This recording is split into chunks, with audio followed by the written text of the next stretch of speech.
ان الحمد للہ نحمده ونستعینه ونستغفره ونعوذ باللہ من شرور انفسنا ومن سیئات اعمالنا من يهده اللہ فلا مضل له ومن يضلل فلا هادی له واشهد ان لا الہ الا اللہ وحدہ لا شریک له واشهد ان محمدا عبدہ ورسولہ اما بعد فإن خير الحديث كتاب الله وخير الهدي هدي محمد صلى الله عليه وآله وسلم وشر الأمور محدثاتها وكل محدثة بدعة وكل بدعة ضلالة وكل ضلالة في النار. أعوذ بالله السميع العليم من الشيطان الرجيم من همزه ونفخه ونفثه. بسم الله الرحمن الرحيم. رب اشرح لي صدري ويسر لي امري واحلل عقدة من لساني يفقهوا قولي. بسم الله الرحمن الرحيم. ان الله وملائكته يصلون على النبي يا ايها الذين آمنوا صلوا عليه وسلموا تسليما. اللهم صل على محمد وعلى آل محمد كما صليت على إبراهيم وعلى آل إبراهيم إنك حميد مجيد. اللهم بارك على محمد وعلى آل محمد كما باركت على إبراهيم وعلى آل إبراهيم إنك حميد مجيد. اللهم ربنا آتنا في الدنيا حسنة وفي الآخرة حسنة وقنا عذاب النار. ربنا آتنا من لدنك رحمة وهيئ لنا من أمرنا رشدا. لا إله إلا أنت سبحانك إني كنت من الظالمين. حسبنا اللہ ونعم الوکیل. یا حی یا قیوم برحمتک استغیث ولا حول ولا قوة الا باللہ العلی العظیم. آمین.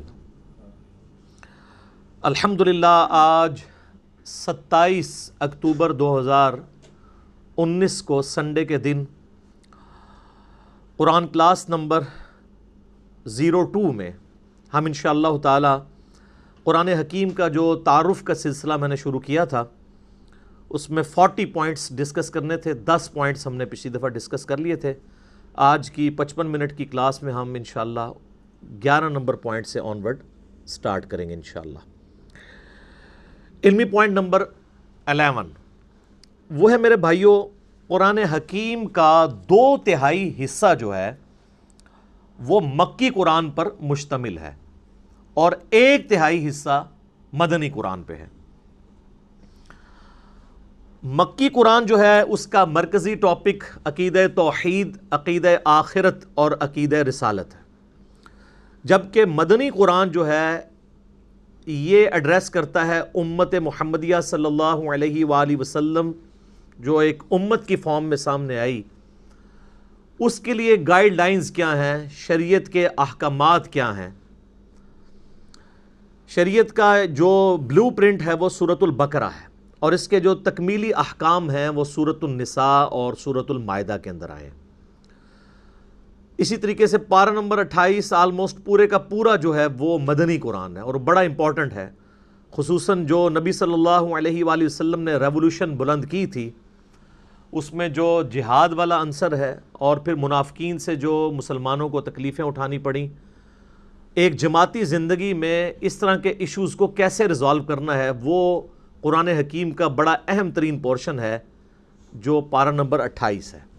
وہ سارے کا سارا مدنی ہے اور سب سے بڑا جو پورشن ہے وہ شروع کے آلموسٹ 6.5 پارے ہیں.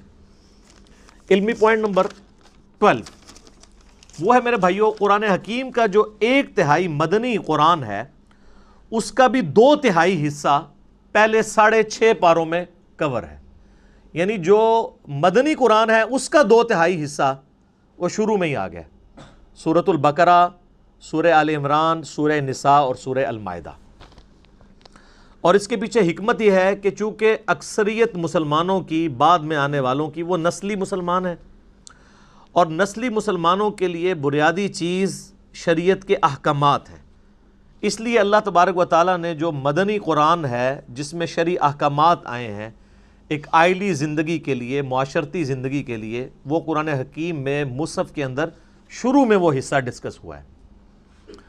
اور دوسری چیز، مسلمانوں کے سوا اگر کوئی اور امتیں ایڈریس ہو سکتی تھیں کہ جو خدا کی ماننے والی ہیں، گاڈ میں بلیو کرنے والی ہیں، وہ جیوز اور کرسچنز تھے، تو ان کو بھی اسی پورشن کے اندر ایڈریس کیا گیا۔ سورۃ البقرہ پوری کی پوری آلموسٹ اگر آپ دیکھیں اس کا مرکزی ٹاپک جو ہے، خصوصاً جو 5ویں رکوع سے لے کے آنورڈ، وہ بنی اسرائیل سے ریلیٹڈ ہے، جیوز سے۔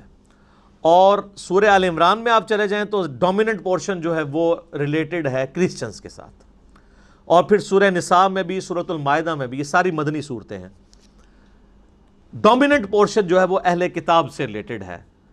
ویسے تو ہم بھی اہل کتاب ہیں، سنن نسائی الکبریٰ کے اندر صحیح سند کے ساتھ حدیث موجود ہے، نبی صلی اللہ علیہ وآلہ وسلم نے امت محمدیہ صلی اللہ علیہ وآلہ وسلم کو بھی اہل القرآن کہا ہے۔ تو اہل القرآن ہونے کی وجہ سے ہم بھی اہل کتاب تو ہیں۔ ایک تو وہ پرانی کتابیں تھیں، اولڈ ٹیسٹمنٹ اور نیو ٹیسٹمنٹ، اور اب یہ ہمارا ہے فائنل ٹیسٹمنٹ، الفرقان، حق اور باطل میں تمیز کرنے والی کتاب۔ اس لیے آپ دیکھیں کہ سورہ آل عمران کا سٹارٹ اس سے ہوتا ہے کہ اللہ تعالیٰ نے تورات اور انجیل نازل کی تھی اس کتاب سے پہلے، جو ہدایت کا سرچشمہ تھی، اور اب الفرقان نازل کیا ہے، حق اور باطل میں تمیز کرنے والی کتاب۔ اولڈ ٹیسٹمنٹ، نیو ٹیسٹمنٹ میں جو باتیں بھی اس فائنل ٹیسٹمنٹ سے ٹکراتی ہیں وہ ریجیکٹڈ ہیں، اور جو اس کے مطابق ہیں ان کو ہم منوان اسی طریقے سے قبول کرتے ہیں، کیونکہ وہ ٹیمپرڈ کتاب ہے۔ یہ اللہ تعالیٰ کی وہ کتاب ہے جو ٹیمپرڈ نہیں ہے، اور اس کے پیچھے حکمت یہ ہے کہ چونکہ آپ صلی اللہ علیہ وآلہ وسلم کے بعد اب کوئی پیغمبر نہیں آنا، تو اگر یہ کتاب بھی تبدیل ہو جاتی تو جب پیغمبر نے نہیں آنا تو پھر انسانیت کو ہدایت کیسے ملتی؟ اگلی کتابیں اگر ٹیمپر ہوتی تھیں تو پھر اللہ تعالیٰ نیا پیغمبر بھیجتا تھا، وہ پھر مشرکانہ جو عقائد تھے ان کی اصلاح کر دیا کرتا تھا۔ اب چونکہ آپ صلی اللہ علیہ وآلہ وسلم پر ختم نبوت ہو چکی ہے، اب قیامت تک کسی اور پیغمبر نے ایز اے نبی نہیں آنا، ایز اے امتی آنا ہے عیسیٰ ابن مریم نے، لیکن وہ بھی صحیح مسلم میں حدیث ہے کہ وہ تمہارے نبی صلی اللہ علیہ وآلہ وسلم پر نازل شدہ کتاب اور ان کی سنت کے مطابق فیصلہ کریں گے، وہ بھی امتی کی حیثیت سے آئیں گے۔ اب پیغمبر کوئی نہیں آنا، تو اگر اب بھی دین میں بگاڑ آئے، کتابیں اگر چینج ہو جائیں، اللہ کی طرف سے نازل کی ہوئی کتاب، تو پھر اصلاح کون کرے گا؟ اس لیے اللہ تعالیٰ نے اسے محفوظ کر دیا، اِنَّا نَحْنُ نَزَّلْنَا الذِّكْرَ وَإِنَّا لَهُ لَحَافِظُونَ۔ بے شک اس الذکر، دی ریممبرنس، بڑی یاد دلانے والی، اللہ کی یاد دلانے والی کتاب، اس کو ہم نے نازل کیا اور ہم ہی اس کی حفاظت کرنے والے ہیں۔ تو اس کے اندر حکمت ہے، چونکہ نبی علیہ السلام کی نبوت قیامت تک کے لیے ہے، لہٰذا آپ صلی اللہ علیہ وآلہ وسلم کی کتاب کو اللہ تعالیٰ نے قیامت تک کے لیے محفوظ کر دیا۔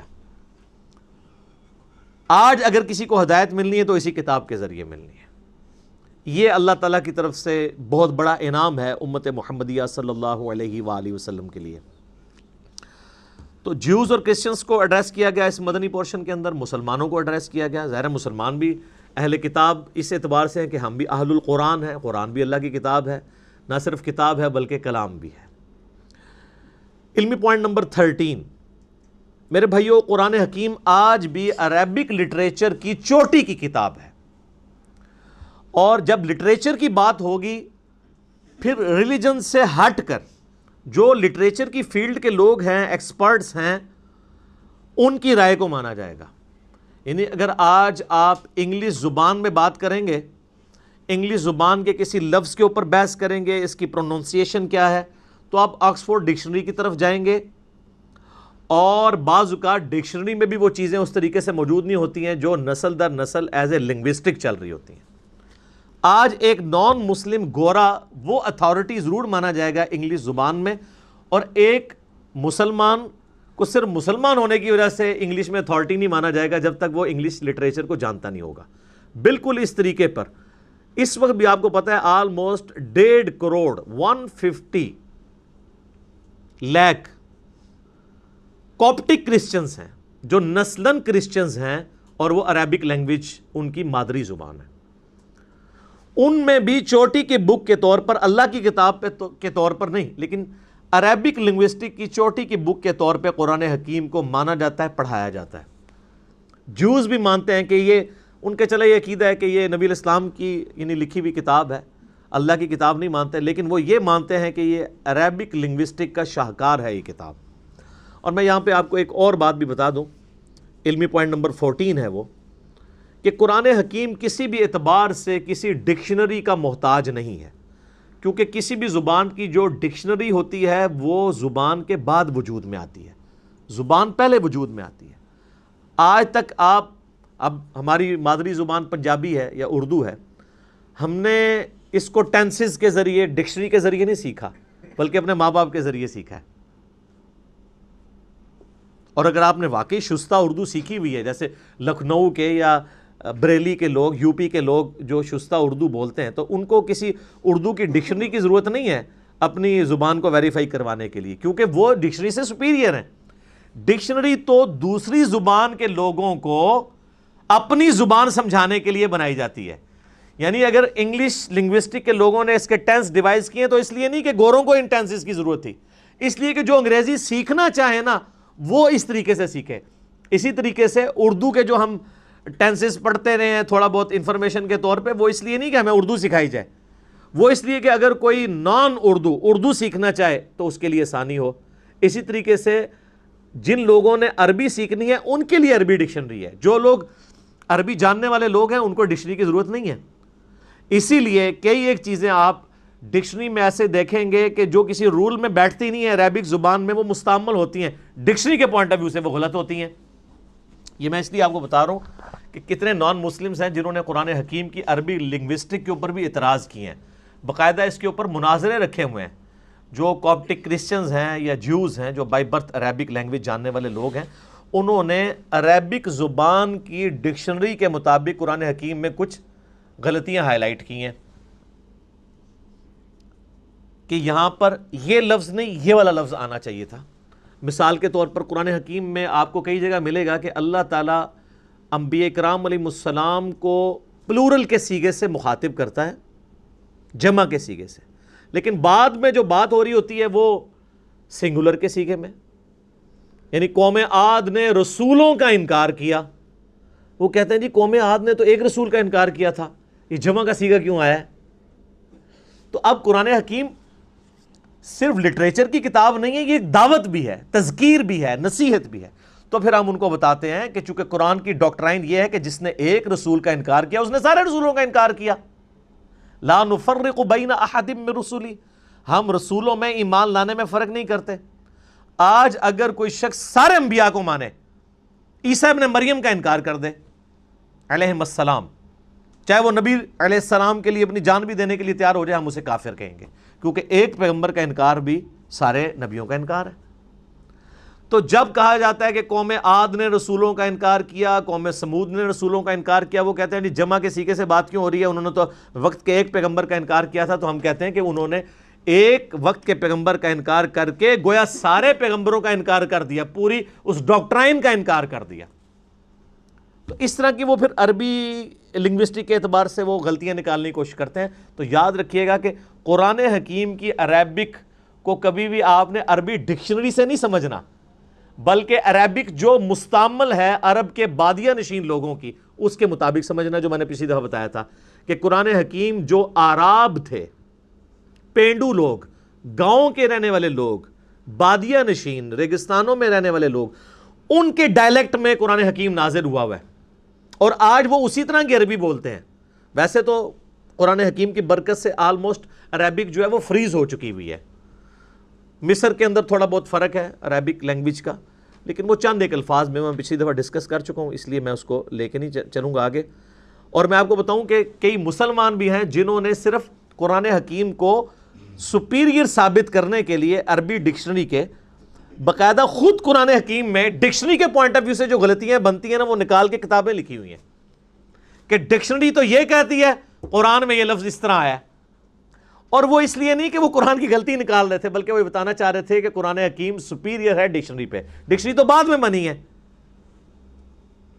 تو وہی پھر وہ اٹھاتے ہیں کچھ لوگ اور وہ کہتے ہیں نہیں قرآن میں یہ فالٹ، یہ فالٹ، یہ فالٹ، باقاعدہ اس کے اوپر مناظرے بھی ہوئے ہیں، مسلمانوں نے پھر اس کو کلیریفائی بھی کیا ہے، کتابیں بھی لکھی گئی ہیں اس ٹاپک کے اوپر۔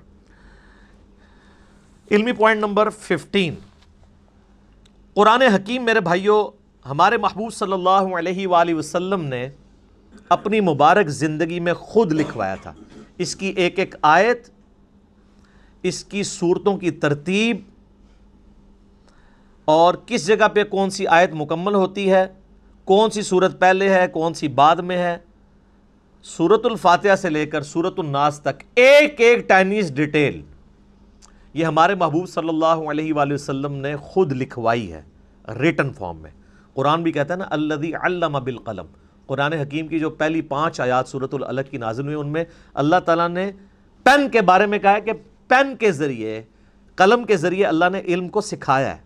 نسل در نسل علم ٹرانسفر ہوا ہے پین کے ذریعے. اب اسی کی ماڈرن فارم آپ کے سافٹ ویئرز ہیں، پی ڈی ایفس ہیں، جو کچھ بھی ہیں، الٹیمیٹلی پین ہی ہے نا. چاہے وہ ان پیج میں آپ ٹائپ کر لیں یا مائکروسافٹ آفس میں ٹائپ کر لیں، وہ پین ہی ہے ماڈرن فارم میں، سافٹ فارم میں. تو نبی علیہ السلام وہی لکھواتے تھے، پھر وہی لکھوانے کے بعد پھر آپ کراس چیک کرتے تھے. بخاری مسلم میں درجنوں احادیث اس پر گواہ ہیں. آپ علیہ السلام لکھوا کے پھر کہتے تھے پڑھو، وہ پڑھ کے سناتے تھے. پھر نبی علیہ السلام اس کو اگر کہیں پر غلطی ہوتی تھی ریکٹیفائی کرتے تھے لکھنے میں. اور پھر سورۃ القیامہ میں اللہ تعالیٰ نے باقاعدہ اس چیز کو ایڈریس کیا ہے کہ نبی صلی اللہ علیہ وآلہ وسلم کو اللہ تعالیٰ نے حکم دیا کہ جب قرآن نازل ہو آپ اپنی زبان کو تیزی سے حرکت نہ دیا کریں کہ اسے کریم کر لیں. ہمارے ذمے ہے آپ کو اس قرآن کو یاد کروانا اور اس کا بیان بھی. اس کانٹیکسٹ میں بخاری میں حدیث بھی ہے. عبداللہ ابن عباس کہتے ہیں کہ نبی علیہ السلام کے سینے پہ جب قرآن نازل ہوتا تو آپ اپنی مبارک زبان کو تیزی سے حرکت دیتے تھے، جو کچھ آپ کے سینے میں آتا تھا اسے بیان کرنے ریپیٹ کرتے تھے تاکہ میں کہیں بھول نہ جاؤں. تو اللہ تعالیٰ نے کہا یہ آپ بھولیں گے نہیں، یہ ہمارے ذمے ہے قرآن کو یاد کروانا بھی اور اس کا بیان بھی، اس کی تشریح بھی سنت اور احادیث کی فارم میں. یہ اللہ تعالیٰ نے اپنے ذمے لیا. آپ علیہ السلام لکھواتے تھے، پھر کاؤنٹر ویریفائی کرتے تھے، سنتے تھے. حتیٰ کہ بخاری میں آتا ہے کہ نبی علیہ السلام سے ہر سال حضرت جبرائیل علیہ السلام دورہ قرآن کیا کرتے تھے. جتنا قرآن نازل ہوا ہوتا تھا نا، آپ علیہ السلام حضرت جبرائیل کو سنایا کرتے تھے اسی ترتیب سے، کون سی آیت کس جگہ پہ رکھی ہوئی ہے، کس صورت میں. یہ اکٹھی تو نہیں نازل ہوئی، بعض مکی صورتیں ایسی ہیں ان میں مدنی آیات ہیں، وہ اللہ تعالیٰ نے وحی کے ذریعے بتایا کہ جو مصحف لوح محفوظ میں اس کی ترتیب یہ ہے، آپ نے اس طریقے سے امت کو لکھوانا ہے. تو آپ علیہ السلام لکھواتے تھے. بلکہ جبرائیل علیہ السلام سے پھر دورہ قرآن ہوتا تھا. اس دورہ قرآن میں جبرائیل علیہ السلام آپ علیہ السلام سے قرآن سنتے تھے. اور بخاری میں حدیث ہے کہ سیدہ فاطمہ نے آپ علیہ السلام کی وفات سے کچھ عرصہ پہلے آپ علیہ السلام سیدہ فاطمہ کو ملنے گئے یا آپ کو ملنے کے لیے آئیں، تو آپ صلی اللہ علیہ وآلہ وسلم نے ان کے کان میں ایک بات کہی تو وہ رو پڑیں، اور ایک اور بات کی تو وہ ہنس پڑیں. پہلے آپ نے یہ بات کی کہ ہر سال جبرائیل علیہ السلام میرے پاس ایک دفعہ آتے تھے دورہ قرآن کے لیے، اس دفعہ 2 دفعہ آئے ہیں، مجھے لگتا ہے کہ میں آئندہ برس زندہ نہیں رہوں گا. تو اس پہ سیدہ فاطمہ رو پڑی. پھر آپ علیہ السلام نے ان کے کان میں کہا کہ کیا تم اس بات پہ خوش نہیں ہو کہ اللہ تعالیٰ نے تمہیں جنتی عورتوں کی سردار بنایا ہے، اور میرے مرنے کے بعد سب سے پہلے میرے اہل بیت میں سے تم مجھے آ کے ملو گی. 6 مہینے بعد ان کی ڈیتھ ہو گئی. تو اس پہ سیدہ فاطمہ خوش ہوئیں. یہ حدیث بخاری مسلم دونوں میں ہے. اما عائشہ کہتی ہیں حضور کی زندگی میں نے کوشش ہی نہیں کی میں سیدہ فاطمہ سے یہ پوچھوں کہ حضور علیہ السلام نے آپ کے کان میں کیا باتیں کی تھیں جس پہ آپ روئیں اور ہنسی. پھر حضور کی وفات کے بعد میں نے سیدہ فاطمہ سے کہا کہ فاطمہ، جو میرا حق ہے تم پر، میں تمہاری ماں لگتی ہوں، اس حق کے سبب میں تم سے سوال کرتی ہوں کہ نبی علیہ السلام نے تمہارے کان میں کیا بات کی تھی. پھر انہوں نے دونوں باتیں ریپیٹ کی. تو 2 دفعہ دورہ قرآن کیا. لہذا یہ جو ایک دجال عورت پیدا ہوئی تسلیمہ نسرین بنگلہ دیش میں، جس نے کہا کہ یہ قرآن حکیم کی ترتیب جو ہے یہ توقیفی نہیں ہے بلکہ یہ خود سے لوگوں نے، صحابہ کرام نے اپنے اعتبار سے اس کو کیا مینج، نہیں، نبی علیہ السلام نے اس کی ترتیب اسی طریقے سے لکھوائی ہے جو اللہ تعالیٰ نے وحی کے ذریعے آپ کو بتائی تھی. اور آپ علیہ السلام امی تھے. اچھا، امی کے لفظ کے اوپر بھی لوگوں میں نا ایک بڑا عجیب سا، بعض اسے گستاخی سمجھتے ہیں اور بعض دوسری ایکسٹریم پہ چلے جاتے ہیں. امی ہونا آپ علیہ السلام کا کوئی عیب نہیں ہے. امی آپ اس اعتبار سے بھی تھے کہ سورہ شورى میں، قرآن حکیم میں اللہ تعالیٰ نے سورہ شورى کے اندر مکہ کو ام القریٰ کہا ہے، بستیوں کی ماں، کیونکہ سینٹرل آپ کی بعثت خاصہ عرب کے لوگوں کے لیے تھی. اس وجہ سے بھی آپ امی ہیں. اور اس اعتبار سے بھی امی ہے کہ آپ علیہ السلام نے کسی کی شاگردگی نہیں کی، آپ لکھنا پڑھنا نہیں جانتے تھے، اور یہ آپ کا عیب نہیں تھا، آپ کی خوبی تھی. ڈاکٹر اقبال کا شاعر ہونا ان کی خوبی ہے، لیکن نبی علیہ السلام کا شاعر ہونا ان کی خوبی نہیں ہے. قرآن میں اللہ تعالیٰ نے فرمایا سورہ یاسین میں، وَمَا عَلَّمْنَاهُ الشِّعْرَ وَمَا يَنبَغِي لَهُ، ہم نے ان نبی کو صلی اللہ علیہ وآلہ وسلم شعر کہنا نہیں سکھایا اور نہ ان کے شان ہے، کیونکہ اگر آپ شعر کہنا سیکھے ہوئے ہوتے تو لوگ کہتے کہ یار اتنے عرصے سے پریکٹس کر ہی رہا تھا تو ایک ریفائنڈ کتاب اس نے لکھی دینی تھی کہ اس میں ملکوتی غنا، ایک ڈیوائن میوزک تو چلتا ہے، اگرچہ وہ برابر نہیں، آزاد نظم کا سٹائل ہے، لیکن بہرحال وہ ایک چیز تو ہے۔ الرحمن علم القرآن خلق الانسان علمہ البیان۔ تو نبی علیہ السلام نے پوری زندگی نہ کسی فلاسفر کی شاگردگی کی نہ کسی شاعر کی، اسی لیے تو لوگ پھر حیران ہوئے کہ یار یہ اللہ تعالیٰ کا کلام ہے۔ تو آپ امی تھے، اور یہ آپ کا عیب نہیں تھا، آپ کی خوبی تھی، اور اس کا ذکر اللہ تعالیٰ نے سورۃ العنکبوت میں کیٹاگوریکل اس حوالے سے مینشن کیا ہے کہ آپ علیہ السلام کی یہ خوبی کیسے بن گئی۔ سورۃ العنکبوت میں اللہ تعالیٰ نے آیت نمبر ہے یہ 48، اعوذ باللہ من الشیطان الرجیم، وما کنت تتلو من قبلہ من کتاب، اور اے نبی صلی اللہ علیہ وآلہ وسلم اس کتاب کے نزول سے پہلے آپ کسی کتاب میں سے کوئی چیز پڑھ نہیں سکتے تھے، یعنی آپ کی کمپیٹنسی نہیں کہ آپ پڑھ سکیں، ولا تخطہ بیمینک، اور نہ آپ اپنے دائیں ہاتھ سے کچھ لکھ سکتے تھے، نہ آپ لکھنا جانتے تھے نہ پڑھنا جانتے تھے۔ اذا لارتاب المبطلون، اگر ایسا ہوتا تو یہ بات شک والوں کو شک میں ڈال دیتی کہ یہ کتاب آپ نے خود لکھ لی ہے۔ اب تو کوئی کہہ نہیں سکتا کہ آپ لکھنا پڑھنا جانتے، تو یہ آپ نے کیسے کتاب لی؟ یہ آپ نے نہیں لکھی، اللہ نے آپ کے دل پر نازل کی۔ بل ہوا آیات بینات، بلکہ یہ تو اللہ کی آیات ہیں، فی صدور الذین اوتوا العلم، ان کے سینوں میں جن کو اللہ نے علم دیا ہے، وما یجحد بآیاتنا الا الظالمون، اور ہماری آیات سے تو انکار نہیں کرتے مگر ظالم لوگ۔ وقالوا لولا انزل علیہ آیات من ربی، اور یہ کہتے ہیں کہ اس نبی کو کوئی معجزہ کیوں نہیں ان کے رب کی طرف سے دیا گیا۔ اچھا، یہ آیت قرآن میں درجنوں دفعہ آتی ہے اور ایک بندہ حیران ہو جاتا ہے کہ ہم تو بچپن سے اتنے حضور کے معجزے سن رہے ہیں، اور قرآن میں بار بار کافر اعتراض یہی کر رہے ہیں کہ آپ کو معجزہ کیوں نہیں دیا گیا۔ معجزات ہیں بخاری مسلم میں، ٹینجیبل فارم میں، فزیکل فینومینا آف نیچر توڑنے والے حسی معجزات، لیکن قرآن حکیم میں جو وہ معجزات وہ ڈیمانڈ کرتے تھے نا، وہ سورہ بنی اسرائیل میں ہے، جس میں نے 4 لیکچر دیے ہیں، مثلا number 131 A B C D، 9 معجزات وہ مانگتے تھے۔ وہ کہتے تھے ہمارے سامنے آسمان پہ چڑھ کے بتاؤ، اور صرف چڑھنے کو نہیں مانیں گے، اوپر سے ہمارے سامنے یوں کتاب لے کے نازل ہو، آپ یوں اشارہ کرو تو آپ کے لیے نہریں رواں ہو جائیں، باغات میں پھل اگنے شروع ہو جائیں۔ تو اللہ تعالیٰ نے ساری باتوں کے جواب میں کہا کہ تم کہتے ہو میں ایک بشر ہوں، ایک انسان ہوں۔ تو معجزہ نبی علیہ السلام کا جس پہ دعوی نبوت ہے نا، وہ ایک ہے، وہ یہ کتاب ہے، کیونکہ قیامت تک کے لیے نبوت ہے۔ آج آپ علیہ السلام کی جو بخاری مسلم میں معجزات ہیں کہ آپ علیہ السلام نے پانی کے ایک پیالے میں ہاتھ رکھا تو 1500 صحابہ نے وہ پانی پیا، جانوروں کو پلایا، سٹور کر لیا، اور بخاری مسلم میں جابر بن عبداللہ کے الفاظ ہیں، واللہ اگر ہم 1,00,000 بھی ہوتے تو وہ پانی زیادہ تھا جو ایک پانی کے پیالے میں سے آپ کی مبارک انگلیوں سے نکل رہا تھا۔ اور واللہ یہ معجزہ جو ہے نا، حضرت موسیٰ کے معجزے سے بھی بڑا ہے۔ حضرت موسیٰ علیہ السلام تو پتھر پہ آسا مار کے پتھر سے پانی نکل آتا ہے، گوشت میں سے پانی نہیں نکلتا، لیکن اس کو دعوی نبوت کے لیے کلیم نہیں کیا گیا۔ یہ تو صحابہ کے سامنے ہوا، دعوی نبوت کے لیے صرف قرآن ہے، کیونکہ ہم اس معجزے کی ویڈیو نہیں نا آج دکھا سکتے۔ کس طرح کلیم کریں قرآن کی؟ ہم کہتے ہیں یہ لے چیک کریں، اس کو سائنس پہ پیش کریں، کسی اعتبار سے چیک کریں۔ تو ادھر ہی اللہ تعالیٰ نے اس ٹروتھ کو ریویل کیا۔ یہ کہتے ہیں یہ کافر کہ نبی علیہ السلام پہ معجزہ کیوں نہیں نازل کیا گیا؟ قل انما الآیات عند اللہ، اے نبی فرما دیجئے کہ معجزے تو اللہ کے پاس ہیں، وانما انا نذیر مبین، اور میں تو صرف ڈر سنانے والا ہوں۔ اولم یکفیہم، کیا ان کے لیے یہ معجزہ کافی نہیں ہے؟ انا انزلنا علیک الکتاب یتلی علیہم، کہ ہم نے ان کے اوپر کتاب نازل کی ہے جو ان پہ تلاوت کی جاتی ہے۔ یعنی نبی علیہ السلام کا واحد معجزہ کیا ہے؟ قرآن۔ یہ بڑا مشکل ٹاپک ہے، کیونکہ اس ٹاپک کو ڈسکس کریں گے تو گستاخی کا فتویٰ لگ جائے گا۔ اچھا جی، باقی معجزات کو نہیں مانتے؟ وہ مانتے ہیں، کلیم نہیں کرتے ان کو نبوت کی دلیل پہ، کیونکہ ہم اس کو پیش نہیں کر سکتے۔ کون فزیکلی اس کو چیک کروا سکتا ہے؟ آج جوس پیش کر سکتے ہیں حضرت موسیٰ علیہ السلام کا عصا نکال کے بھی لے آئے، وہ تابوت سکینہ میں کہتے ہیں پڑا ہوا ہے، لے آؤ، لاؤ اسے اجدا بنا کے بتاؤ؟ نہیں۔ عیسائی حضرت عیسیٰ علیہ السلام کے مردہ زندہ کرنے کو ویڈیو دکھا سکتے ہیں؟ تو ہم جس کی بنیاد پہ نبی علیہ السلام کے لیے پروفٹ ہونا کلیم کر رہے ہیں، ہم کہتے ہیں یہ لیں، دیکھیں فزیکل فارم میں آپ کے سامنے یہ معجزہ ہے۔ تو یہ قرآن حکیم کی آیات اس پر ثبوت ہیں کہ یہ کتاب ہے جو معجزہ ہے۔ ان فی ذلک لرحمہ، اس میں ہے بے شک اس میں ہے رحمت و ذکر لقوم یؤمنون، اور اس میں نصیحت ان کے لیے جو بات ماننا چاہیں گے. جو بات نہیں ماننا چاہتے ان کے لیے کوئی نصیحت نہیں ہے، جو بات ماننا چاہے گا اس کے لیے کتاب اللہ میں نصیحت ہے. تو یہ بڑا کریٹیکل ٹاپک ہے، اور اس میں آپ کو ضمناً بتا دوں، بخاری مسلم میں ڈیٹیلڈ احادیث ہیں.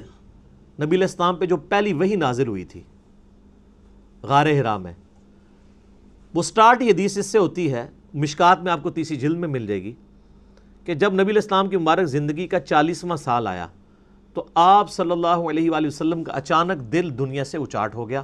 آپ بڑی ایک ڈائنامک لائف گزار رہے تھے، کامیاب مکے کے تاجر تھے، مکے کی امیر ترین عورت کے ساتھ آپ کی شادی ہوئی تھی، اور آپ مکے کے رہنے والے ہر شخص کی آنکھوں کا تارا تھے، صادق اور امین تھے. اچانک ایک بندہ جو اتنا ایکسٹروورٹ ہو، گھر سے وہ کھانا پیک کر کے اور غار حرا میں جانا شروع ہو گیا، اور چند دنوں کے بعد فرشتہ آ گیا وہاں پہ. تو نیچے لوگوں نے یہ بھی سوچنا شروع کر دیا کہ یار یہ اکیلا غار میں بیٹھے رہتا تھا، ہو سکتا ہے اس پہ کوئی آسیب کا سایہ ہو گیا ہو.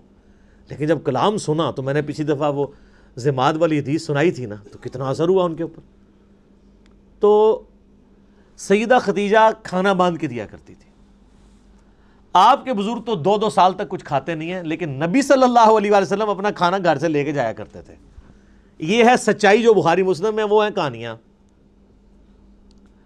تو وہاں پہ سیدہ عائشہ کے الفاظ ہیں بخاری مسلم دونوں میں، کہ آپ پہ جب پہلی وحی نازل ہوئی تو فرشتہ انسانی شکل میں آیا اور اس نے آپ علیہ السلام کو کہا اقرا، پڑھ. تو نبی علیہ السلام نے کہا ما انا بقاری، میں تو پڑھا لکھا نہیں ہوں، امی تھے آپ. دوسری بار کہا، تیسری بار کہا، پھر اس نے آپ علیہ السلام کو سینے سے لگایا اور بھینچا، اور پھر کہا اقرا بسم ربک الذی خلق خلق الانسان من علق، اقرا، اور آگے وہ یعنی 5 آیات پوری. تو پھر نبی علیہ السلام نے اس کو ریپیٹ کیا.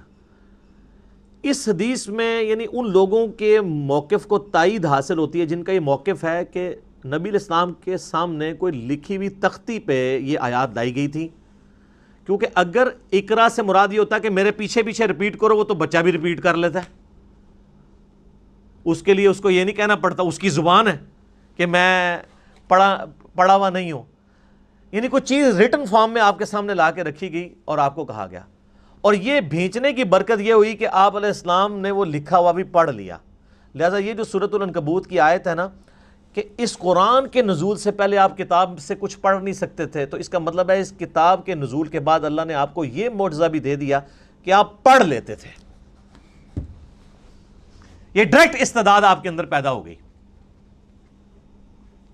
پھر آپ نے وہ آیات پڑھی، پھر آپ واپس آئے کانپتے ہوئی حالت میں، سیدہ خدیجہ کو کہا مجھے کمبل اڑا دو، انہوں نے تسلی دی. بخاری مسلم کے الفاظ ہیں کہ آپ یتیموں کے پر سرے جو ہے وہ شفقت، دست شفقت رکھتے ہیں، آپ محتاجوں کا جو ہے وہ حاجت پوری کرتے ہیں، آپ مہمان نوازی کرتے ہیں، آپ جو تنگ دست لوگ ہیں ان کی مدد کرتے ہیں. اللہ تعالیٰ آپ کو کبھی بھی بے یار و مددگار نہیں چھوڑے گا. پھر وہ ورقہ ابن نوفل جو ان کے کزن تھے، جو ایک کرسچن تھے، ان کے پاس لے گئیں. انہوں نے جب یہ باتیں سنی تو انہوں نے کہا یہ وہی ہے جو موسیٰ علیہ السلام کے پاس آئی تھی، عنقریب آپ کی قوم آپ کو اس شہر سے نکال دے گی. تو نبی علیہ السلام نے کہا مجھے یہ نکال دیں گے، یہ تو مجھ سے بڑی محبت کرتے ہیں. انہوں نے کہا آپ سے پہلے جس نے بھی توحید کی بات کی ہے اس کے ساتھ اس کی قوم نے یہی کچھ کیا. اگر میں اس وقت تک زندہ رہا تو میں آپ کی مدد کروں گا. لیکن وہ پہلے ہی فوت ہو گئے. ورقہ ابن نوفل رضی اللہ تعالیٰ عنہ، نبی علیہ السلام کی انہوں نے یعنی جو نبی ہونا ہے اس چیز کو پہچان لیا، حالانکہ وہ نابینا تھے صرف کلام سن کے. تو اس سے پتہ چلتا ہے کہ آپ علیہ السلام بعد میں یعنی پڑھنے کی استعداد آپ میں آ گئی تھی، اور لکھنے کی بھی بالکل ایسا نہیں تھا کہ آپ بالکل کچھ نہیں لکھ سکتے تھے. ان لوگوں کے موقف کو تائید ہوتی ہے کہ وہ یہ کہتے ہیں کہ نبی علیہ السلام اس کتاب کے نزول سے پہلے، الفاظ ہے اس کتاب کے نازل ہونے سے پہلے نہ آپ دائیں ہاتھ سے لکھ سکتے تھے نہ پڑھ سکتے تھے، کیونکہ بعد میں لکھنا ثابت بھی ہے. میرا یوٹیوب پہ ایک کلپ ہے نبی علیہ السلام کی ہینڈ رائٹنگ، لیکن آپ کو مہارت نہیں تھی لکھنے میں، کیونکہ جس بندے نے کبھی لکھا نہ ہو تو کبھی کبھار وہ لکھے تو مہارت نہیں ہوتی. اور وہ حدیث ہے بخاری میں جو صلح حدیبیہ کا معاہدہ لکھا جا رہا تھا، محمد رسول اللہ کو کٹوایا تھا سہیل ابن عمرو نے، بعد میں خیر مسلمان ہو گئے، کہ ہم تو آپ کو اللہ کا رسول نہیں مانتے، تو آپ محمد بن عبداللہ لکھیں۔ سر عمر سیریز دیکھ لیں، اس میں یہ ساری چیزیں فلمائی ہوئی ہیں۔ تو پھر نبی علیہ السلام نے مولا علی سے کہا، تو انہوں نے کہا یا رسول اللہ میں آپ کا نام نہیں مٹاؤں گا۔ حالانکہ حکم ادب پہ فوقیت رکھتا ہے، لیکن نبی علیہ السلام نے بھی اس چیز کو سمجھا کہ محبت کی وجہ سے ہی کہہ رہا ہے۔ پھر آپ نے فرمایا اچھا مجھے بتاؤ، میں خود کاٹتا ہوں۔ تو بخاری کے الفاظ ہیں، آپ نے محمد رسول اللہ پر لکیر پھیر کے اپنے مبارک ہاتھوں سے محمد ابن عبداللہ لکھا، اور وہ راوی حدیث کہتا ہے کہ نبی علیہ السلام لکھ رہے تھے لیکن آپ لکھنے پہ مہارت نہیں رکھتے تھے، یعنی آپ کی ہینڈ رائٹنگ اتنی واضح نہیں تھی، بہرحال آپ نے جو بھی تھا وہ لکھ لیا، یعنی چاند ایک الفاظ لکھنے سے ثابت ہو گیا آپ علیہ السلام تھوڑا بہت لکھ بھی لیتے تھے، پڑھنے کی استعداد آپ میں آ گئی تھی، اور ویسے بھی وہی کو آپ کاؤنٹر ویریفائی کرتے تھے سننے کے بعد۔ کئی کاتبین وہی اس میں یعنی شامل تھے جو جن کی ڈیوٹیز اس حوالے سے نبی صلی اللہ علیہ وآلہ وسلم نے لگائی ہوئی تھی۔ تو یہ امی کو میں نے کلیئر کر دیا کہ امی کا مطلب کیا ہے، یعنی یہ نعوذ باللہ اس کا مطلب کوئی جاہل ہونا نہیں ہے، یعنی آپ علیہ السلام کا یہ معجزہ تھا، اللہ تعالیٰ نے آپ کو اس طریقے سے رکھا۔ جس طرح حضرت عیسیٰ علیہ السلام کا معجزہ تھا کہ وہ یعنی شیرخوارگی کی عمر میں بول پڑے تھے، نبی علیہ السلام کا معجزہ یہ تھا کہ 40 سال کی عمر تک پہنچتے ہوئے، یعنی لیونر کیلنڈر کے مطابق اور سولر کیلنڈر کے مطابق 39 ایئرز، لکھنا پڑھنا آپ نہیں جانتے تھے۔ اسی جب یہ کتاب آئی تو کسی نے یہ شک نہیں کیا جو سورۃ العنکبوت میں آیا، تاکہ لوگ شک میں نہ پڑ جائیں کتاب آپ نے لکھی ہے۔ تو یہ اللہ کا ڈیوائن پلان تھا، اس میں فٹ ان یہی پھر سکیم بیٹھتی تھی جو اللہ تعالیٰ نے رکھی، یہ اس کی حکمت ہے۔ علمی پوائنٹ نمبر 16 میرے بھائیوں، قرآن حکیم کی یہ جو موجودہ کتابی شکل ہے، اس کتابی شکل میں پہنچتے ہوئے آلموسٹ 25 سال اس کو لگے ہیں۔ اس 25 سالوں میں نبی علیہ السلام پہ جو قرآن نازل ہوا ہے وہ والے 23 سال شامل نہیں ہیں، اس کے بعد 25 سال لگے ہیں اس شکل میں آتے ہوئے۔ اس کی حکمت میں آپ کو اگلے پوائنٹس میں بتاتا ہوں۔ علمی پوائنٹ نمبر 17 وہ ہے میرے بھائیوں کہ عرب کے لوگوں کو اپنی میموری کے اوپر نا بڑا ناز تھا، وہ چیزیں زبانی یاد رکھتے تھے، کریم کرتے تھے، ان کو اتنی شاعرانہ کلام زبانی یاد ہوتے تھے، ان کے لیے کوئی پرابلم نہیں تھا چیزوں کو زبانی یاد رکھنا، اور اس پہ وہ فخر محسوس کرتے تھے۔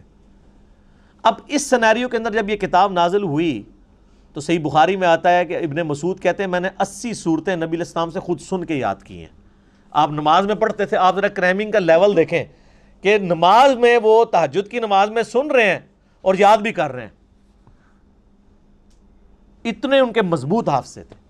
ابھی بھی دیکھ لیں، آپ چھوٹے بچوں کو لگا لیں، کتنے بچے ہیں 8-9 سال کی عمر میں پورا قرآن حفظ کر جاتے ہیں، ابھی بھی کوئی مشکل نہیں ہے، لیکن وہ اب تھوڑا سا چونکہ ہمارا موڈ چینج ہو گیا، ہماری پرائورٹیز چینج ہو چکی ہیں، اس لیے وہ والا معاملہ پیچھے چلا گیا۔ ہم زیادہ تر لکھی ہوئی چیزوں کے اوپر اعتماد کرتے ہیں، زبانی یاد رکھنے کے اوپر توجہ نہیں کرتے، اس لیے یہ ذرا مسئلہ آہستہ آہستہ پیچھے چلا گیا۔ اب چونکہ ان کو اپنی کریمنگ کے اوپر ناز تھا، یاد کرنے کے اوپر ناز تھا، اس لیے وہ قرآن پاک کے حافظ سینکڑوں کی تعداد میں صحابہ کرام میں موجود تھے۔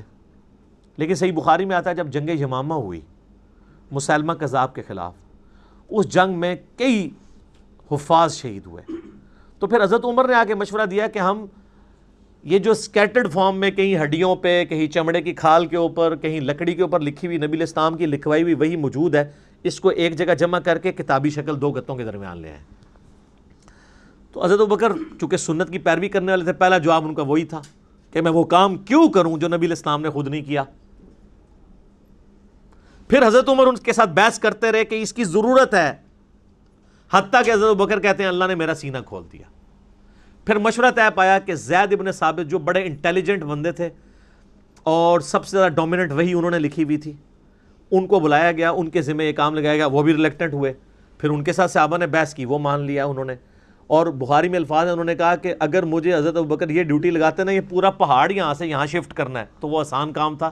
قرآن پاک کی ذمہ داری میرے پہ لگانا ایک پوری امت کے اعتبار سے میرے پہ بڑی ذمہ داری تھی۔ زبانی لوگوں کو یاد تھا، آج بھی حافظ ہی اس کو پڑھ کے اینڈ پہ آپ دیکھتے نہیں لکھا ہوتا ہے ہم نے قرآن کو حرف حرف پڑھا، اس میں کوئی غلطی نہیں ہے، یہ کوئی نسخے سے نہیں میچ کرتا، کریمنگ کوئی حفاظ نہیں اس کو۔ لیکن حضرت ابوبکر یہ چاہتے تھے جو نبی علیہ السلام نے اپنے نوٹس لکھوائے ہیں اس کے ساتھ کاؤنٹر ویریفائی کیا جائے، اور اس کے لیے طے پایا کہ ریٹن ریکارڈ موجود ہونا چاہیے، جو بھی آپ اس میں لکھیں گے، اور کم از کم 2 بندے اس کو ریٹن میں جسٹیفائی کریں گے۔ لیکن اس میں ایک آیت ایسی تھی کہ جس کا ریٹن ریکارڈ صرف ایک بندے کے پاس تھا. صحیح بخاری میں آتا ہے وہ تھے حضرت خزیمہ ابن ثابت انصاری رضی اللہ تعالیٰ عنہ. اور کسی کے پاس مل نہیں رہا تھا. صحابہ کو یہ اجداج سے پتا تھا، کیونکہ الفاظ ہیں کہ گم پائی، تو گم وہی بندے کو پتا ہوتا ہے جس کو یاد ہو کہ میں نے سنی ہوئی ہے اور اب لکھی بھی نہیں مل رہی. جب یاد بھی نہ ہوتا، اس کے بعد صحابہ کو اجداج میں تھی کہ یہ آیت ہے، ریٹن فارم میں حضرت خزیمہ کے پاس ملی، دوسرا کوئی گواہ نہیں تھا. پھر صحابہ کو یاد آیا کہ ان کی تو گواہی حضور نے 2 کے برابر کی ہوئی ہے، اور وہ معجزہ آپ کی وفات کے بعد ظاہر ہوا. یہ پروفیسیز اور جو علامات النبوہ ہیں، اور وہ واقعہ بڑا مشہور ہے.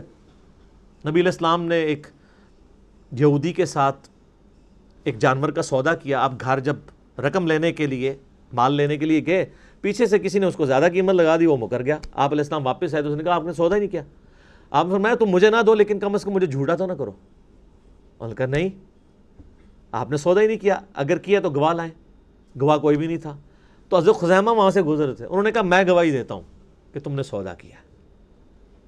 معاملہ رفع دفع ہو گیا. جب وہ چلا گیا تو حضور نے کہا تم نے کیوں گواہی دی صلی اللہ علیہ وسلم. ان کا یا رسول اللہ میں نے آپ کے کہنے پہ اتنی بڑی بڑی گواہیاں دی ہیں، تو یہ تو بہت چھوٹی گواہی ہے. آپ کی شخصیت کو جب میں نے مان لیا، یعنی ہمارے پورے دین اسلام کی بنیاد جو ہے نا وہ رسول اللہ پہ کھڑی ہوئی ہے صلی اللہ علیہ وسلم. اس قرآن کو ہم نے اللہ کی کتاب کس کے کہنے پہ مانا ہے؟ نبی صلی اللہ علیہ وسلم کے کہنے پہ. قبر کے عذاب کو، آخرت کے معاملات کو، جنت کو، یہ ساری چیزیں آپ کے کہنے. تو ان کا جب میں نے اتنی بڑی بڑی چیزیں، یہ تو چیز ہی کوئی نہیں. تو آپ علیہ السلام نے پھر ان کو آنری طور پہ فرمایا تھا کہ ہر معاملے میں 2 گواہوں کی ضرورت ہے. جہاں میرا خزیمہ ایک آ گیا نا تو اس کی گواہی 2 کے برابر مان لینا. اور وہ سر حضرت بکر کے دور میں معجزہ ظاہر ہوا، بخاری میں موجود ہے.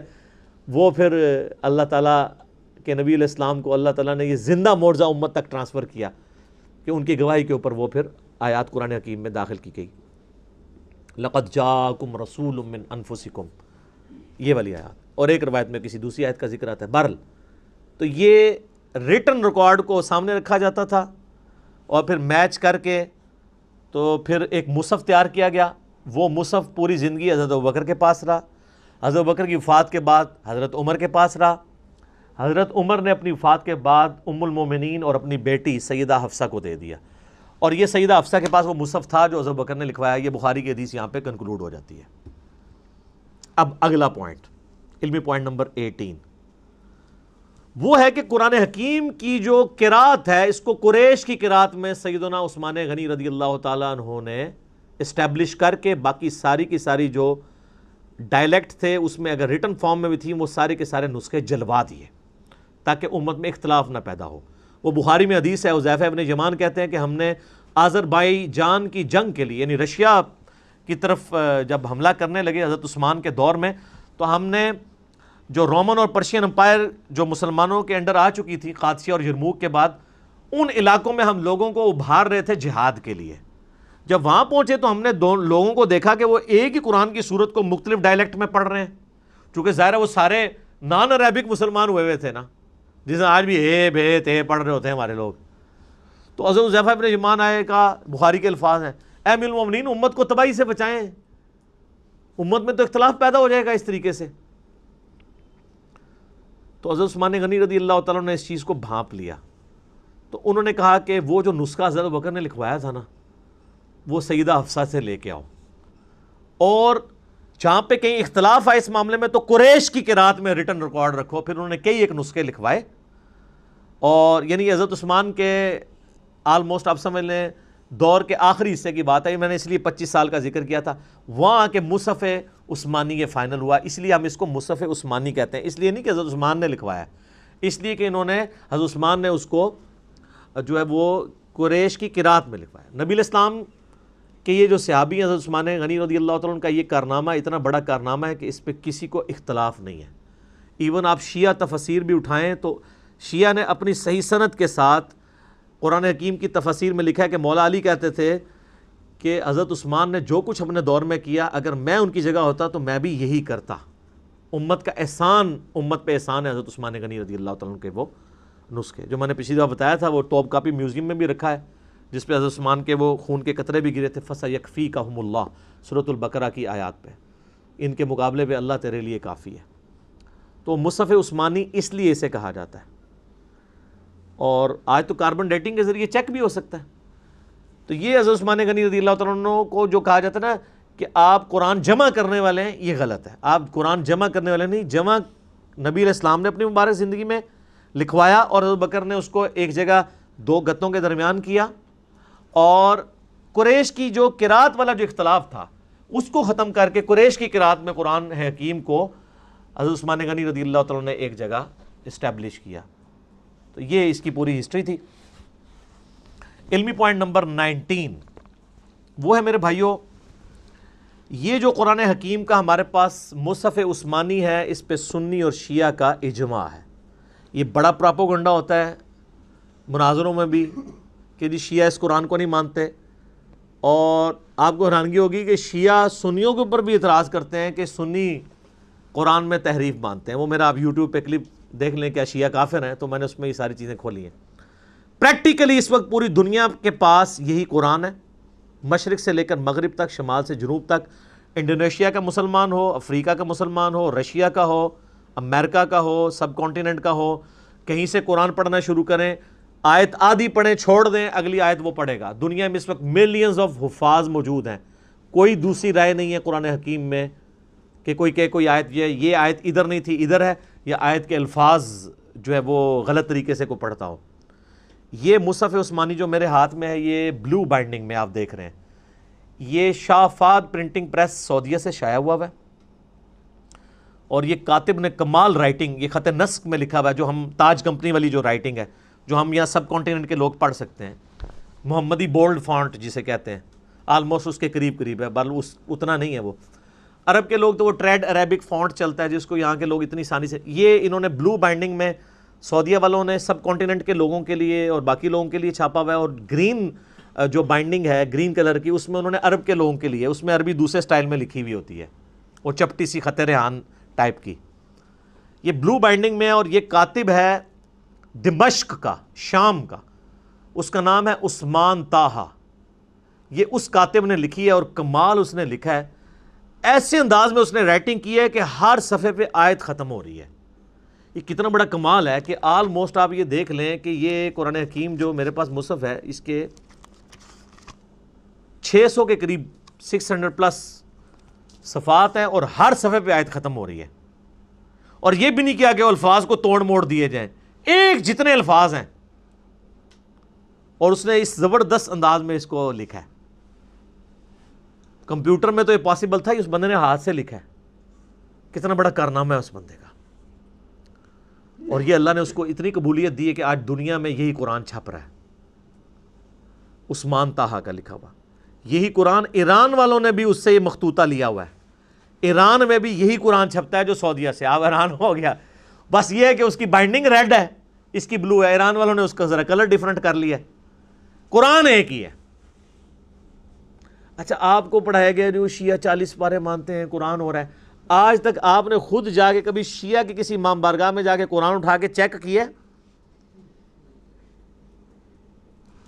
پراپوگنڈا چلتا ہے.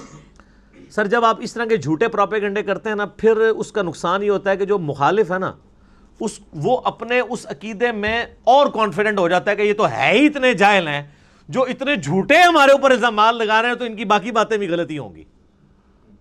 ایک اور آپ نے بڑا جھوٹ سنا ہوگا جی، وہ شیعہ میں حافظ قرآن کوئی نہیں ہوتا. اسماعیلیوں کے بارے میں بھی بہت مشہور ہے.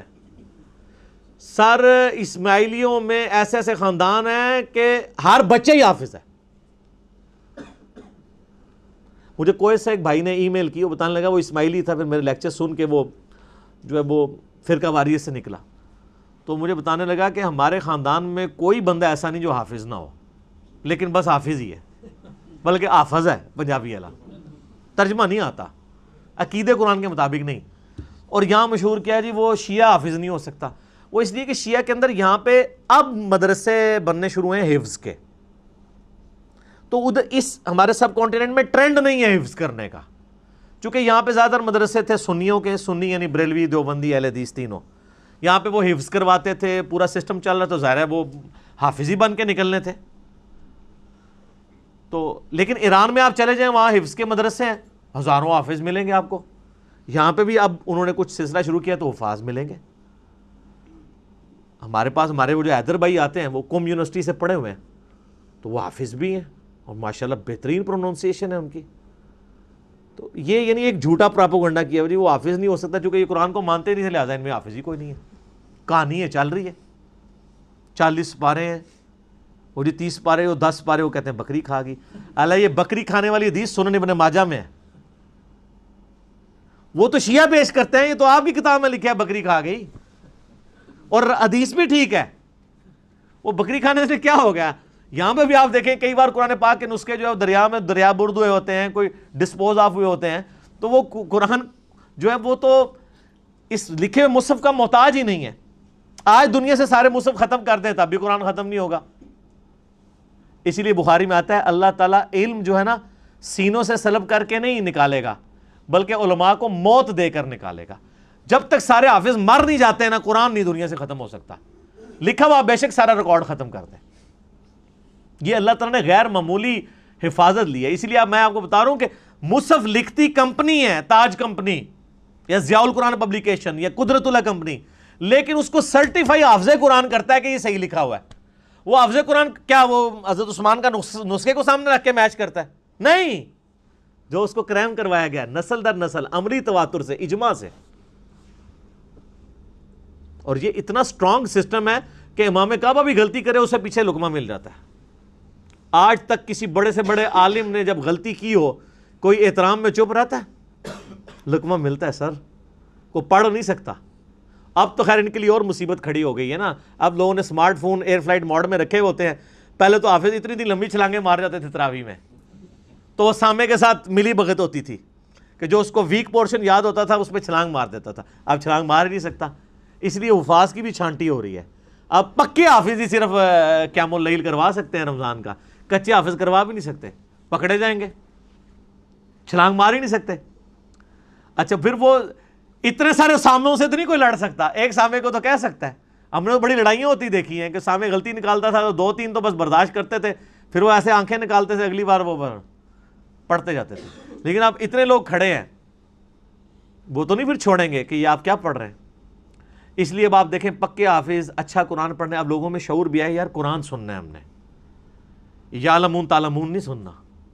تو لوگ بڑے یعنی کنسنٹریشن کے ساتھ ایسی مساجد کے اندر جاتے ہیں جہاں سکون سے قرآن پڑھا جاتا ہو. لوگ قرآن کو انجوائے کرتے ہیں. یہ یعنی اسمارٹ فون کی برکت اس حوالے سے ہے. اب اس دن سے ڈریں کہ یہ علماء یہ فتوی نہ دے دیں کہ اسمارٹ فون میں قرآن پڑھنا اور سننا حرام ہے تاکہ ان کی جان چھوٹ دے. ہاں ایک بندے نے کہا میرا کوشچن بھی چڑھا ہوا ہے کیا موبائل پہ قرآن پڑھ سکتے ہیں؟ اس نے کہا جی قرآن پڑھ تو سکتے ہیں لیکن اس قرآن کا ثواب نہیں ملے گا. ایک کہانی کرا لی ہے. تو پھر میں نے اسے پھکی دی تھی کہ صحابہ کرام کو دیکھ کے قرآن پڑھتے تھے، ان کو زبانی پہ ثواب ملتا تھا. تو ہم اگر مصحف سے نہیں دیکھ کے پڑھ رہے ہیں، موبائل سے دیکھ کے پڑھ رہے ہیں، تو ہم تو ڈبل کام کر رہے ہیں، پڑھ بھی رہے ہیں اور دیکھ بھی رہے ہیں، تو ہمیں اتنا بھی ثواب نہیں ملے گا. وہ تو خالی زبانی پڑھتے تھے سوائے ان لوگوں کے جن کے پاس مصحف تھا اور وہ حافظ نہیں تھے. تو یہ حفاظ والا بھی پورا پراپوگنڈا کیا ہوا جی کہ جی وہ حافظ جناب ہو ہی نہیں سکتا کوئی. علمی پوائنٹ نمبر 20، اور وہ ہے میرے بھائیوں قرآن حکیم کی 7 قرات اسٹیبلش ہیں. اگرچہ ہم ایک ہی قرات کو لے کے چل رہے ہیں جو امام حفص جو عبداللہ ابن مسعود کے یعنی آگے سے شاگردوں میں سے ہیں، وہ قرات دنیا میں اسٹیبلش ہے، اسی میں امام کعبہ قرات کرتا ہے، بڑے بڑے قرات کے مقابلے اسی میں ہوتے ہیں. لیکن جو باقی جو 6 قرات تھیں وہ اللہ تعالیٰ نے بخاری مسلم میں حدیث ہے، نبی علیہ السلام نے فرمایا، میرا 7 قرات کے اوپر کلپ بھی ہے کہ اللہ تعالیٰ نے امت کو آسانی دی. لیکن وہ قرات جو ہے وہ اس طریقے سے صرف جو 7 عشرہ جن قرآن نے کورس کیا ہوا ہے ان کو آتی ہے. بعض جگہ پہ وہ پڑھی بھی جاتی ہے، یعنی یہ جو سوڈان کے اندر یا فلسطین میں کچھ لوگ ہیں جو عام قرات کے اندر بھی اس کو پڑھتے ہیں. مثلا یہ اب جو مالک یوم الدین ہے نا، ایک قرات میں یہ مالک یوم الدین بھی ہے. ٹھیک ہے. وَالضُّحَىٰ وَاللَّيْلِ إِذَا سَجَىٰ، تو ایک قرات میں ہے یہ وَالضُّحَىٰ وَاللَّيْلِ إِذَا سَجَىٰ. یہ ڈائلیکٹ بدل گیا.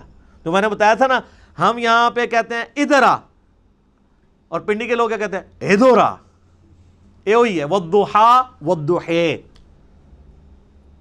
تو یہ مختلف قرات چل رہی ہیں. اور اب سعودی عرب نے 7 قرات والے قرآن بھی چھاپ دیے ہیں. ہر قرات کا قرآن لادہ سے یعنی پڑھنے کے. ویسے تو عرب کے لوگوں کو تو یہ جو اعراب ہے، یا اس کو حرکات کہنا اپروپریٹ ورڈ ہے، اعراب تو نہیں کہنا چاہیے، اعراب تو وہ حالت ہوتی ہے جس میں وہ حرکات زبر زیر پیش کی وجہ سے چلا جاتا ہے۔ یہ ایک لفظ آراب ہے، آراب کہتے ہیں پینڈو لوگ، بادیہ نشین۔ قالت الاعراب آمنا، اعراب ایک لفظ ہے اعراب زیر کے ساتھ، جو ہم اپنی لنگوسٹک میں اسے زبر زیر پیش کہتے ہیں، ویسے اپروپریٹ ورڈ اس کے لیے حرکات ہے۔ ان حرکتوں کی وجہ سے، حرکات کی وجہ سے جو اعرابی حالت بنتی ہے نا، وہ یعنی عربی لنگوسٹک کے پوائنٹ آف ویو سے، جیسے کہ ویسے لفظ ہے حالت رفع میں ہوتا ہے ہر لفظ محمدن، لیکن دروشی میں کیا ہے؟ محمدن۔ کیوں؟ علی آ گیا، اللہم صلی علی محمدن۔ لیکن اذان میں محمدن ہے، کیوں؟ انا آ گیا، انا کی وجہ سے پیش زبر میں بدل گیا، اشہد ان محمد در رسول اللہ۔ کلمے میں ہم پڑھتے ہیں محمد الرسول اللہ، اور اذان میں پڑھتے ہیں محمد در رسول اللہ، اور دروشی میں محمدن۔ زبر زیر پیش کا فرق دیکھا آپ نے؟ تو یہ مختلف حالتیں آ جاتی ہیں۔ تو یہ حرکات کی عرب کے لوگوں کو ضرورت نہیں ہوتی ہے۔ عرب کے لوگوں کو آپ سمپل زبر ڈال کے دینا اور وہاں پر کھڑی زبر آتی ہو جو ڈبل کھینچی جاتی ہے، ایک الف کے برابر 2 حرکت، وہ اس کو ڈبل ہی کھینچیں گے، ان کی زبان پہ چڑھے گا ہی نہیں۔ تھوڑی بہت جن لوگوں کو عربی کے ساتھ شغف ہے نا، وہ بھی اگر الفاظ پڑھیں گے نا تو ان کو فوراً غلطی پتہ چل جائے گی، یار یہ اس طرح نہیں ہے، یہ لفظ اس طرح ہو ہی نہیں سکتا۔ الفاظ کی یعنی کھینچنے کے اعتبار سے حروف مدہ جو ہیں یا حرکات ہیں یا حروف لین ہیں، وہ ان کو پتہ چل جاتا ہے۔ مجھے خود کئی بار پتہ چل جاتا ہے، وہ زبان پہ چڑھتا ہی نہیں ہے لفظ۔ پھر مجھے تو چونکہ عربی میں نے کورس بھی پورا کروایا ہوا ہے، اللہ کے فضل سے 5.5 لاکھ سے زیادہ لوگ دیکھ چکے ہیں۔ 2 سال میں جو قاری کورس کراتے ہیں نا قرات کا، میں نے اس کو 90 منٹ کے اندر سارا پورے کا پورا ہی کور کر دیا اللہ کے فضل سے۔ وہ 90 منٹ کوئی دیکھ لے ایک نشیز میں بیٹھ کے، وہ ایک قاری کے برابر شاید اس سے بھی اچھی کر لے اگر وہ اس رولز کے مطابق چلنا شروع کر دے، وہ مشکل نہیں ہے۔ تو یہ جو 7 قرات ہیں قرآن حکیم کی اسٹیبلش ہیں، اور ابن مسعود کے بارے میں آتا ہے بخاری مسلم میں کہ وہ معوذتین آخری 2 صورتوں کو قرآن کا حصہ نہیں مانتے تھے، لیکن یہ چیز جو ہے نا، وہ بعض لوگ تو کہتے ہیں یہ روایتیں جعلی ہیں، لیکن میں نے یہ روایتیں ٹھیک ہیں۔ اصل میں عبداللہ ابن مسعود ان کو دعاؤں کے طور پہ مانتے تھے، اور بعد میں انہوں نے رجوع کیا ہے، کیونکہ امام حفص کی جو قرات ہم تک چل رہی ہے، جو اس وقت امام عاصم حفص کی، وہ ابن مسعود کی قرات ہے، تو اس میں تو معوذتین موجود ہیں، پوری دنیا کے مسلمان اسے لکھتے ہیں اور پڑھتے ہیں، ایز اے قرآن اسے یاد کرتے ہیں۔ اسی لیے ہم کہتے ہیں صحابہ کا اجماع حجت ہے، انڈیویجول کسی صحابی کی رائے غلط ہو سکتی ہے، اجماع پہ اللہ کا ہاتھ ہے، جو مسلم الحاکم میں 399 نمبر حدیث ہے کتاب العلم چیپٹر میں، کہ اللہ تعالیٰ میری امت کو کبھی گمراہی پہ جمع نہیں ہونے دے گا، جماعت پہ اللہ کا ہاتھ ہے۔ جماعت پہ پوری امت جو بات مان رہی ہوگی نا، وہ بات ایسی ہوگی اجماع امت، اس پہ اللہ کا ہاتھ ہے۔ انڈیویجولی کسی بندے کی رائے غلط بھی ہو سکتی ہے، امت کا اجماع جو ہے نا وہ حفاظت کرتا ہے۔ ٹھیک ہو گیا؟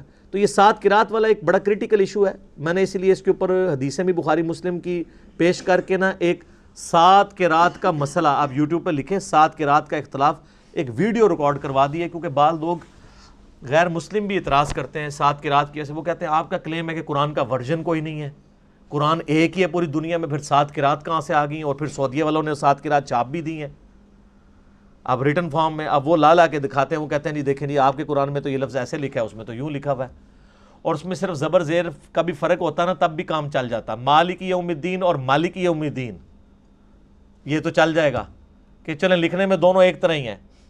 ملک لکھے نا، ایک لفظ ہے ملک فرشتے کو کہتے ہیں، ایک لفظ ہے ملک بادشاہ کو کہتے ہیں، ملوکیت والا۔ تو یہ ہمارے یہاں پہ جو یعنی پنجاب میں لوگ ہیں نا، یہ ملک جو کہلواتے ہیں، چودھری ملک، وہ زیر والے ملک ہیں، یہ ملک نہیں ہے، فرشتے نہیں ہیں، انسان ہی ہے، یہ ملک وہ والا ہے، خلافت و ملوکیت والا، وہ والا ملک۔ تو یہ یعنی زبر، ایک صرف زبر اور زیر سے کتنا فرق پڑ جاتا ہے، تو اس میں تو کام چل جائے گا۔ مالک یوم الدین کو عربی میں لکھا جاتا ہے تو ملک لکھا جاتا ہے، مالکی پڑھنا ہو جو ہماری قرات میں ہے تو کھڑی زبر لگا دیتے ہیں، اگر دوسری قرات میں پڑھنا ہو تو اس کی دوسرے والی زبر لگا دیتے ہیں، مالکی کھڑی زبر ہوگی مالکی۔ اب یہ لفظ تو اپنی جگہ موجود ہے، صرف اس کی حرکات کی تبدیلی کی وجہ سے اس میں فرق پڑ گیا، یہ تو آپ کو ہضم ہو جائے گا۔ لیکن جو صحیح بخاری میں ہے کہ ابن مسعود جو ہیں واللیل اذا یغشا والنہار اذا تجلی وما خلق الذکر والانثی، یہ ہمارے مصحف میں ہے، وہ ماں کے بغیر پڑھتے تھے وخلق الذکر والانثی، اس میں تو ماں ہی پورا غائب ہے، تو وہ پھر کافر لے آتے ہیں، وہ کہتے ہیں دیکھیں جی آپ کے اس میں لفظ میں ماں موجود ہے، اس میں ماں موجود نہیں ہے، لیکن معنوں میں فرق نہیں پڑتا۔ اس طرح کئی اور الفاظ ہیں۔ ایک قرات جو ہمارے پاس ہے لقد جاءکم رسول من انفسکم، تمہارے پاس رسول آئے تمہاری جانوں میں سے، تمہاری سپیشیز سے۔ ایک قرات میں لفظ ہے انفاسکم، اس کا مطلب ہو جائے گا تم میں نفیس ترین۔ بیک وقت دونوں معنی درست ہیں، وہ تو کام چل جاتا ہے، مسئلہ یہاں پہ آ کے ہوتا ہے۔ اسی لیے اہل تشیع میں کئی لوگ ہیں جن کا یہ موقف ہے کہ یہ 7 قرات فراڈ ہے، اگر ہم 7 قرات کو ماننا شروع کر دیں گے تو قرآن ڈاؤٹ فل ہو جائے گا۔ لیکن پرانے اہل تشیع میں اور اہل سنت سب کے سب 7 قراتوں کو مانتے ہیں، سوائے جو چند ماڈرن اسکالر ہیں، لیکن اس سے انکار ممکن نہیں ہے، 7 قرات ہیں، اس کی وجہ سے کوئی عقائد میں نظریات میں فرق نہیں پڑتا، نہ اس کو تماشا بنانا چاہیے، اور اگر کوئی ان 6 قرات کا انکار بھی کرتے ہم اس کی کوئی تکفیر نہیں کریں گے۔ امت صرف اسی ایک قرات کی پابند ہے جو مشرق سے لے کر مغرب تک، شمال سے لے کر جنوب تک پوری دنیا کے مسلمانوں کے ہاتھ میں ہے، اور وہ یہ جو قرآن چھپ رہا ہے، جو میں نے بتایا بلو بائنڈنگ میں عثمان طٰہٰ دمشق کا رائٹر ہے، اس کے ہاتھ کی یہ لکھی ہوئی سعودیہ سے چھپتی ہے، اور یہی رائٹنگ اسی کا مخطوطہ ایران والوں نے ریڈ کلر کی بائنڈنگ میں چھاپتے ہیں۔ آپ چلے جائیں تو آپ کو مل جائے گا۔ ابھی صرف 20 پوائنٹ کور ہوئے ہیں، 10 پچھلی دفعہ، 10 اس دفعہ۔ ابھی قرآن حکیم کے کئی ایک اور امپورٹنٹ چیزیں ہیں جو اگلے 20 ٹاپکس میں امید ہے اگلی 2 لیکچرز کے اندر انشاءاللہ تعالیٰ کور ہو جائیں گے۔ اللہ تعالیٰ سے دعا ہے جو حق بات میں نے کہی اللہ تعالیٰ ہمارے دلوں میں راسخ فرمائے، اگر میرے منہ سے جذبات میں کوئی بات نکل گئی تو اللہ تعالیٰ ہمارے دلوں سے ہی محو کر دے اور ہمیں معاف بھی کر دے، ہمیں کتاب و سنت کی تعلیمات پر عمل کر کے دوسرے بھائیوں تک پہنچانے کی توفیق عطا فرمائے۔ اللہم صلی علی محمد وعلی آل محمد کما صلیت علی ابراہیم وعلی آل ابراہیم انک حمید مجید۔ اللہم بارک علی محمد وعلی آل محمد کما بارکت علی ابراہیم وعلی آل ابراہیم انک حمید مجید۔